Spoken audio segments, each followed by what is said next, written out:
कई बार मेरे दिमाग में आता है कि जो ये पाकिस्तान का बनना था, ये भारत के लिए क्या अच्छा भी कहा जा सकता है?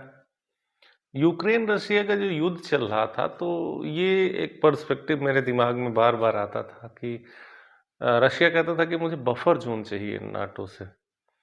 वो कहता था कि मैं नहीं चाहता हूँ कि नाटो आके मिसाइल्स और बाकी चीज़ें मेरे बॉर्डर पे तैनात कर दे और यूक्रेन नाटो का पार्ट हो जाए।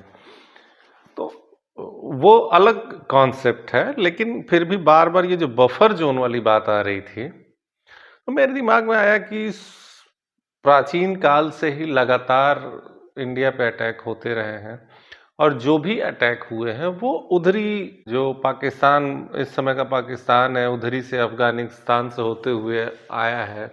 मिडिल ईस्ट के आते थे, दिल्ली तक जाते थे, अपना पंजाब और उनका पंजाब होकर के। क्या पाकिस्तान बनने के बाद एक बफर ज़ोन नहीं मिल गया इंडिया को? आप कुछ भी कह लें, अगर इंडिया का जो नक्शा है वो अफ़गानिस्तान तक रहता, तो अफ़गानिस्तान शुरू से डिस्टर्ब रहा है और आज भी डिस्टर्ब प्रांत के रूप में है वो।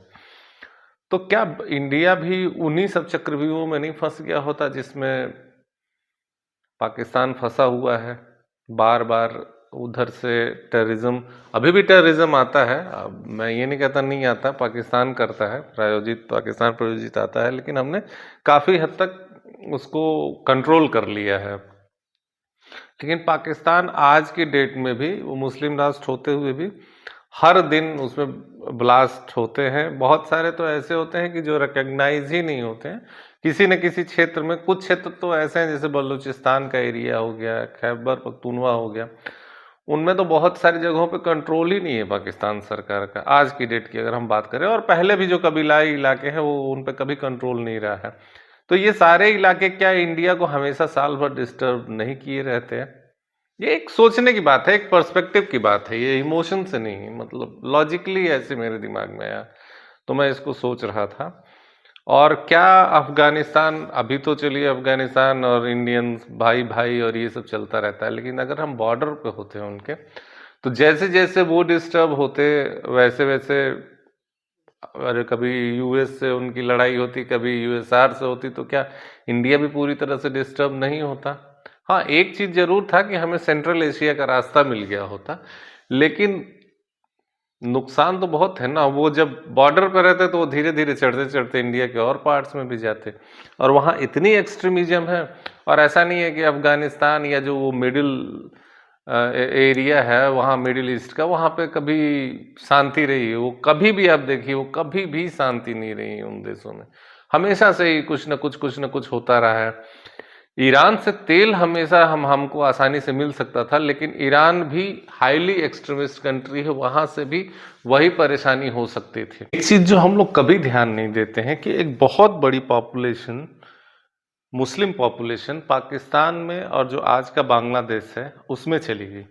अगर वो पॉपुलेशन इंडिया के अंदर होती, तो शायद पॉलिटिकली और भी पूरा देश का सिस्टम डिस्टर्ब होता। जहाँ भी मुस्लिम पॉपुलेशन बढ़ती है, कितनी दिक्कतें आती हैं। अभी तो इतनी छोटी पॉपुलेशन है, तो सारी पार्टियाँ मिलके उनके अपीज़मेंट में लगी रहती हैं, और जो हम लोगों की हिस्ट्री है वो भी पूरी तरह से डिस्टॉर्ट करके पढ़ाई गई इतने दिनों तक। अब तो जब से बीजेपी आई तब से चीज़ें बदली। तो आप सोचिए कि अगर वो सारी मुस्लिम पॉपुलेशन इंडिया में रही होती, तो एक बड़ी संख्या होती, तो कितना ज़्यादा डिस्टर्बेंस हुआ होता। ये भी एक भारत के लिए, इंडिया के लिए बहुत अच्छी चीज़ हुई, मुझे ऐसा लगता है पर्सनली। कई बार अगर मैं इस बात को किसी से कहूँ तो लोग नाराज़ हो जाएँगे, लेकिन मैं बार-बार मेरे दिमाग में आता है, तो मैं सोचता हूँ कि ये भी एक पर्सपेक्टिव हो सकता है।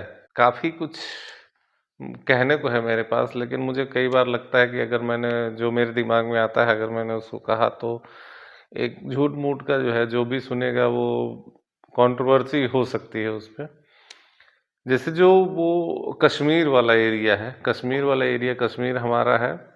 यहाँ की सरकारों ने जिस तरह से उसको डील किया, और कश्मीरी हिंदुओं को डेमोग्राफी चेंज कर दिया गया, और कश्मीर का पूरा पार्ट में हिंदू बिल्कुल ना के बराबर हो गए। कश्मीर एक तरह से हमारे पूरे देश के सर पे पिछले 70 साल 75 साल से भार ही रहा है।